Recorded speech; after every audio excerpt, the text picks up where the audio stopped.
Okay, so I almost left out one important part of cardiac, which is pacemakers.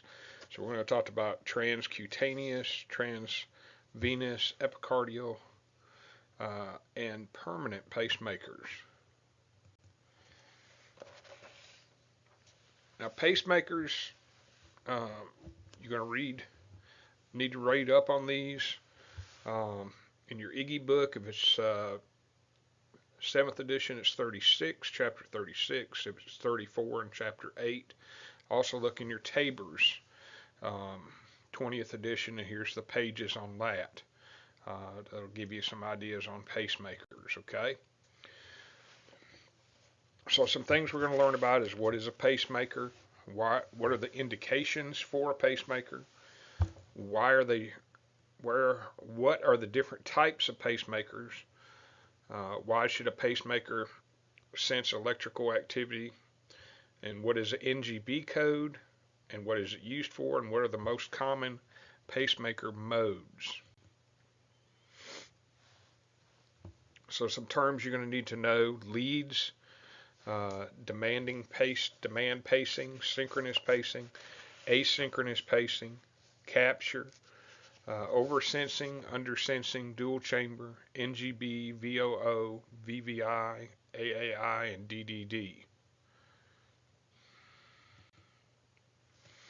Now, indications for a pacemaker are going to be symptomatic bradycardia, refractory to atropine. Usually you'll see these used also with Mobitz type 2 blocks with symptoms, those who have symptoms and are not asymptomatic. Also third degree heart block or complete heart blocks. Now, a lot of times you'll see these in conjunction with cardiac surgery, such as a CABG or valve replacement. These will be used for overdrive pacing or bradycardia, also with ablation of the AV node for AFib. You'll see these used. Now, sinus bradycardia, just to go over strips again, sinus bradycardia is going to be anything that's less than 60. It's a basic rhythm and it is regular. Your P wave is upright, uniform shape. There's a 1-to-1 ratio. Your PR interval is within normal limits. QRS is within normal limits. It also can be seen with a bundle branch block. Now, interpretation of this strip would be sinus bradycardia.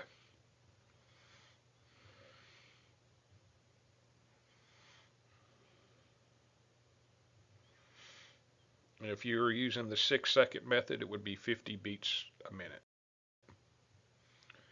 A second degree AV block, a Winky block, Mobitz type 1. Your atrial rate is greater than your ventricular rate. Both are usually within 60 to 100 beats a minute. Your rhythm, your atrial is regular, your ventricular irregular. Now your P wave is upright, normal in size and configuration.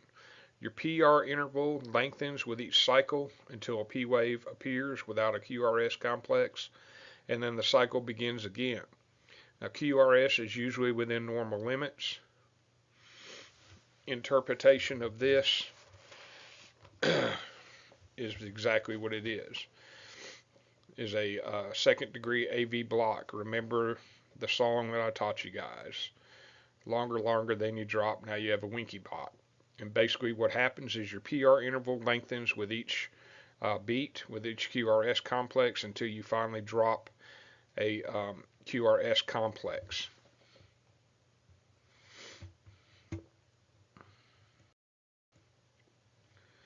Now SVTs is usually a rate greater than 160 beats a minute.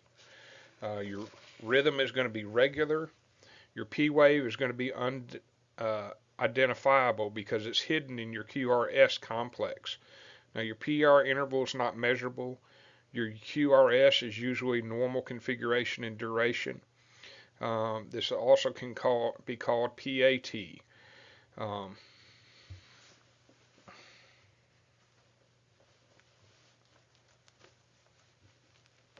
but your P wave is going to be hidden in your QRS because your QRS is going so quickly. It's overriding your atrial side. So your QRS, your ventricular side, is beating so hard that it's drowning out, I guess you'd say, your atrial side. Your second degree AV block, Mobitz type 2. Your rate's usually within normal limits. You need to note that the ventricular rate is usually less than the atrial rate. The rhythm, the atrial rhythm, is regular. The P to P intervals are regular. The ventricular rhythm can either be regular or irregular. Now your P wave is upright. It's constant configuration, consistent configuration, but not all P waves are followed by a QRS. Okay? Your PR interval may be normal or prolonged, but are consistent on the conducted QRS, and the QRS varies dependent on the level of the block. So what happens with your second degree Mobitz type 2 is that you drop a beat. Every other beat you're dropping a QRS complex. And if you look at the screen, you've got a P wave, a QRS, ST, then you go to a P wave and you drop a QRS. Then you have a P wave, QRS, ST complex, a P wave, and no QRS.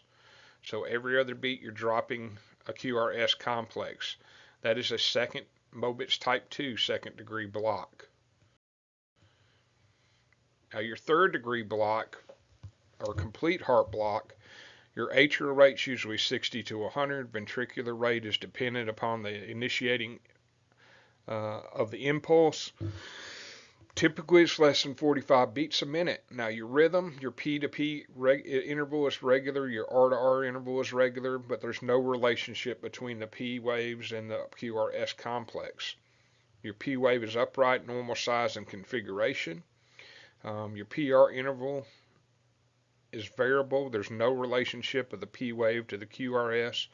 And your QRS is variable. It depends on where the ventricular beat originates. So this is basically a complete heart block. And if you look, you see there's P waves all over the place. They don't match up with any QRS complex. It's not consistent. That is your complete heart block. Now let's look at some of these leads and tell whether they need a pacemaker or not.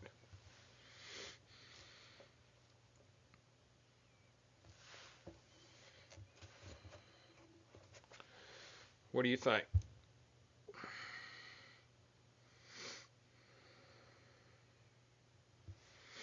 Let's see how the first one is. How fast is that?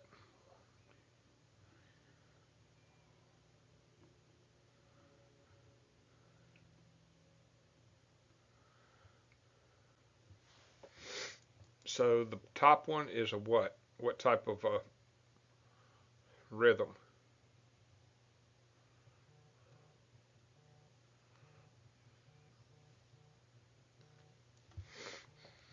And the second one is what type of rhythm? You need to look at those up and try to figure that out for yourself, okay? All right, so pacemakers, we're going to talk about. There's two different options. There's temporary and permanent. Your temporary is going to be transcutaneous or invasive. It can be transvenous. Your invasive could be transvenous, epicardial, or transesophageal.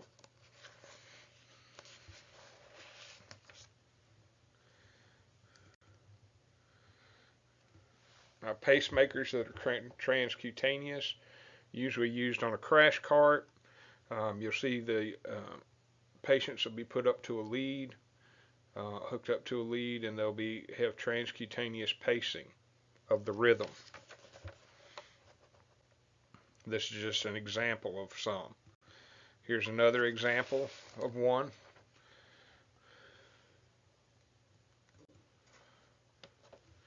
Now, procedures for initiating transcutaneous pacing. You want to determine the need. You're going to inform the patient. You're going to apply the pads to the patient just like you would if you were going to shock them. and then you're going to set the machine at the rate and the amperage. So, and then you're going to monitor for effectiveness of the pacing. Now, indications are going to be emergent pacing until a more permanent method can be established. So the procedure is you're going to apply the posterior pad between the spine and the left scapula. The anterior pad is going to go between the V2 and V5 areas. And you're going to set the desired rate on the machine. And then you're going to increase the output until capture is achieved. Now, complications, these patients can have pain, they can have loss of capture and inappropriate pacing. So here's just a look at what some of the pads look like. This is an old picture. These are really old pads. They don't really even look like that anymore. Here's a photo of a transcutaneous pacer up front.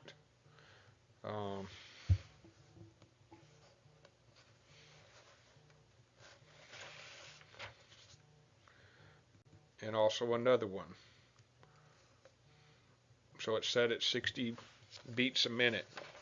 So what it does is basically going to help the heart, to keep the heart going at a rhythm of 60 beats a minute. If it drops below that, then it's going to pace the heart. It's going to shock it. It's going to give that electrical current to make that heart beat at 60 beats a minute. Now, transvenous pacing, indications, emergent pacing until same thing, more permanent method. Procedure is going to be inserted by a physician using a sterile procedure. They're going to set the desired rate of the machine, and then they're going to increase the output until capture is achieved. Now, the same kind of complications you're going to have is pain, loss of capture, and inappropriate pacing. Invasive pacing, temporary pacing is done in the hospital only, and it's going to be inserted under sterile procedure. Now, it's best if it's done in the OR or cath lab, but it can be done at the bedside. Sometimes you'll see this done in the ICU, but usually they will not do it on the floor because there's too many germs involved on the floor. Now, insertion site, as is with the pulmonary artery catheter, it's going to be the same type of site. So here's an idea of what it looks like.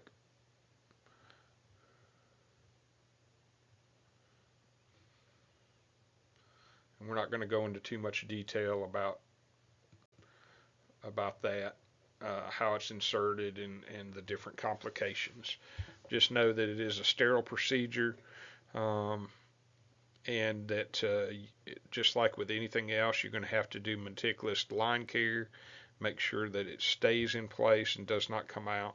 Now, complications you're going to have with that: infection at the insertion site. It could have a hematoma at that insertion site.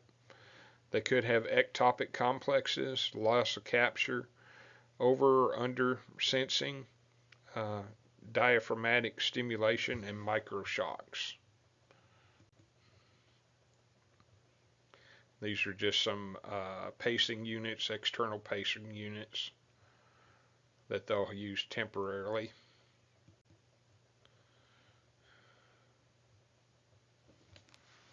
Some more pictures of some different pacing units.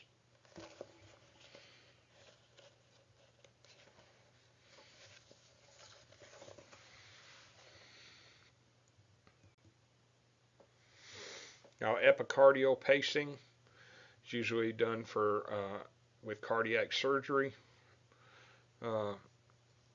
surgical post-cardiac surgery. This just shows how they hook it up and how it's used. It's used to keep the heart going at a certain rhythm, that it doesn't get out of rhythm, doesn't have any dysrhythmias. Indications for permanent pacing are going to be long-term pacing. So once they determine the patient needs a pacemaker, they're going to take them in after they've used the temporary pacemaker, if they've been able to use that ahead of time, and they're going to install put a permanent pacemaker in place.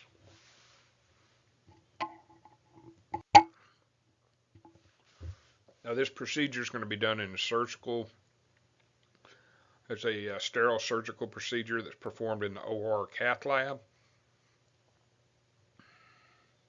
The rate and the output is set in the OR cath lab. Now complications, they could have pain, they could have infection at the insertion site, also loss of capture and failure to fire, and inappropriate pacing.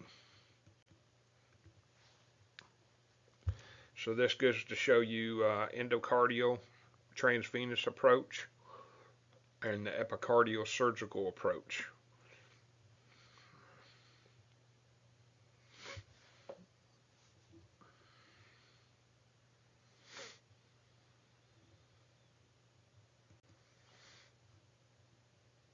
On your permanent pacer, you're going to have a pulse generator, and it's going to have leads that send the impulses into the heart muscle, as well as sense the heart's electrical current. So each impulse causes the heart to contract.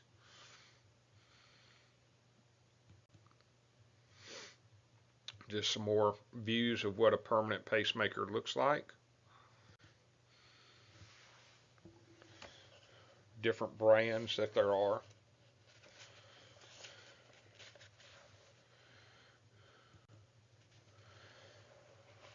Now to decode a permanent pacemaker, the North American, Society of Pacing and the Electrophysiology, or NASPE. There's also a British pacing group. These groups have devised a code for identifying the capabilities of the pacemaker, and this is called the NGB code, that consists of 5 letters, but the first 3 are often only the ones that are used. Now the first letter tells you which chamber of the heart the lead wires are located, and therefore which chambers are paced. So A is for atrium, V is for ventricle, D is for both chambers, and O is for none. The second letter is for the chamber sensed. So the first one is the chamber that's paced. Second is the chamber that's sensed. So, same thing again. AVDO. Now your third letter describes what the pacemaker does when it senses a naturally occurring stimulus in the presence of P waves and the QRS wave. So I is for inhibited, T is for triggered, D is for both inhibited and triggered, and O is for none, or asynchronous. So that means if it's asynchronous, it just keeps up with the heart, the rhythm. The fourth letter is program function. That's the rate modulation. So P is for single programmability. M is for multiple programmability. C is for communication function or telemetry. R is for rate modulation, and that's pacing rate can vary rather than be fixed. And O is for the absence of programmability or rate modulation. Now the fifth letter is an anti-tachycardic arrhythmic function. P is for pacing stimulus that can be used to convert a rapid rhythm, overdrive pacing. S is for shock intervention, for cardioversion, or for defibrillation.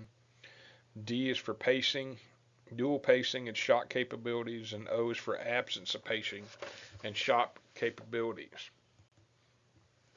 So common pacemaker settings you're going to see are VOO, which is asynchronous pacing, VVI, which is ventricle is sensed and paced and used with AF. AAI is used when the SA node is damaged but the AV pathways are intact. And DDD is pacing synchronized to atrial activity. So these 4 codes you're going to see are the most common.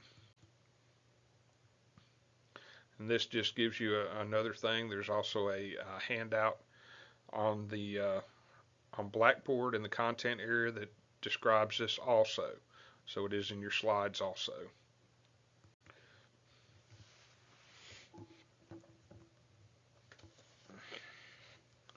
Here's another thing that shows your codes.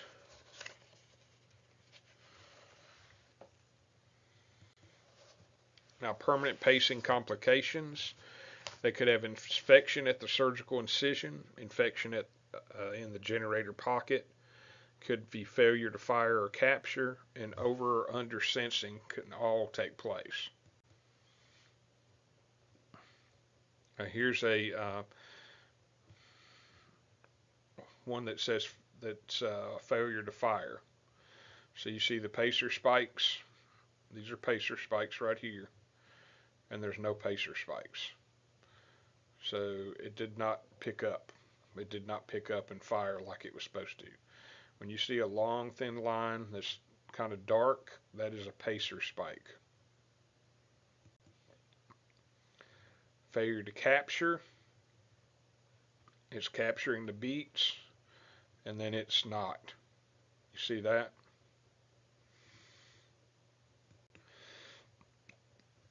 Oversensing.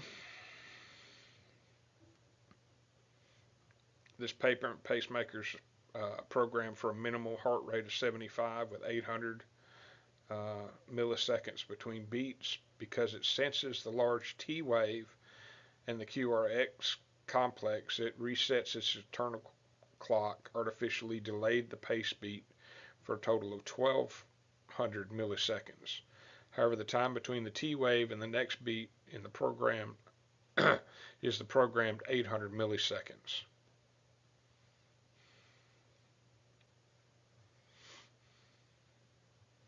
So what it's doing is waiting too late to fire. Oversensing. Now, undersensing is when it. This is a view of where it's undersensing.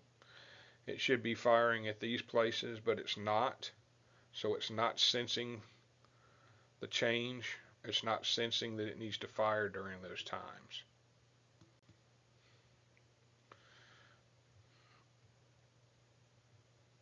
These are some views of atrial pacing. So you notice it's paced before the P wave, the atrial side.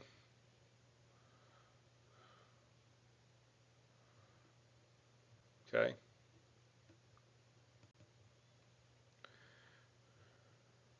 Your AV pacing, which is atrial and ventricular pacing. You got spikes at both places, before your P wave and before your QRS.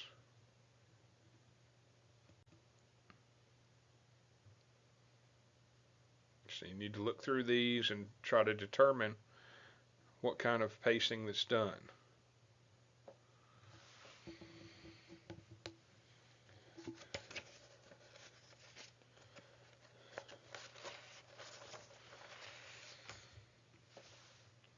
If any.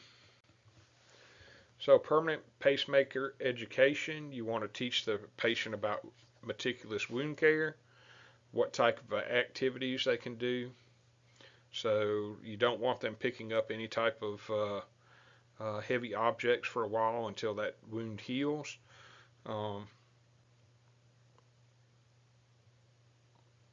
They need to be careful around electrical appliances that can interfere with the modulation.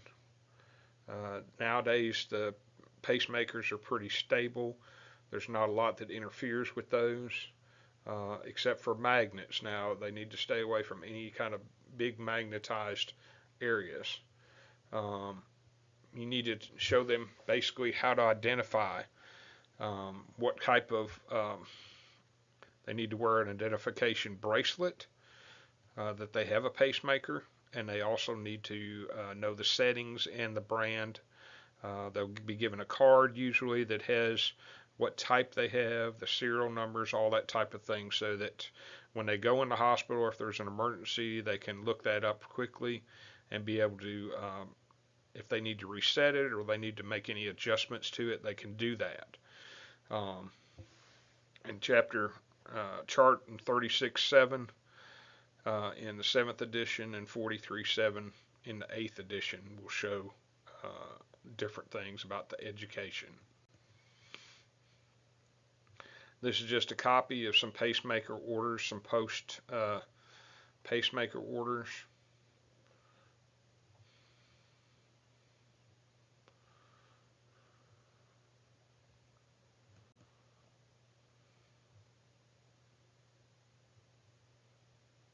Same thing as in a continuation.